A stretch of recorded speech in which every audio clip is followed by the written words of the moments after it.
Setahu saya wali fasik tak sah menjadi wali. Tu bit dah. Sedangkan anaknya nak nikah lebih kurang 2 bulan lagi.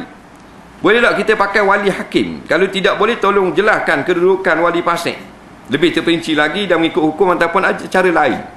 Baik. Dia nak nikah 2 bulan lagi, tapi ayah dia fasik. Contohnya ayah dia main nombor ekor. Umpamanya lah contoh. Waksa lah dosa dia. Apa fasik? Nombor ekor. Nombor ekor judi ni dosa besar. Dosa besar sekali fasik lalu.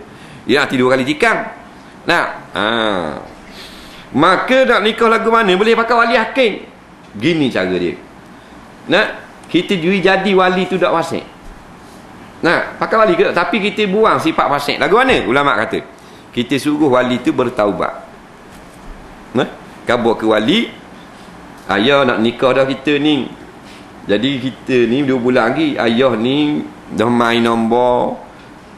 Ustaz-ustaz kata wali fasik. Jadi fasik ayah ni. Jadi nak jadi wali. Jadi kita tak embuh kalau nak ayah juga jadi wali. Kita sayang ke ayah.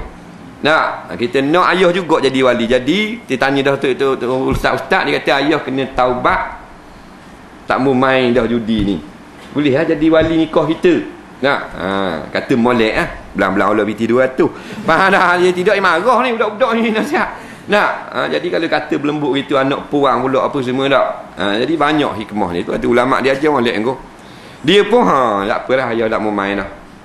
Berti taubat, boleh jadi wali nikah serta merta.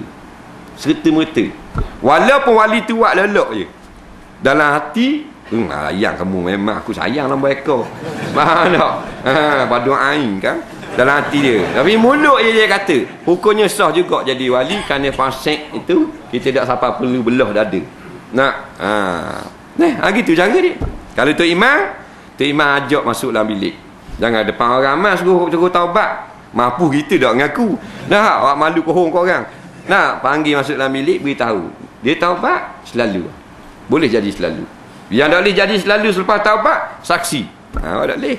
Saksi taubat dah hari ni. Tahun depan baru boleh. Setahun selepas daripada taubat baru boleh jadi saksi. Wali tak automatik boleh selalu selepas taubat atau selepas wak lolok taubat.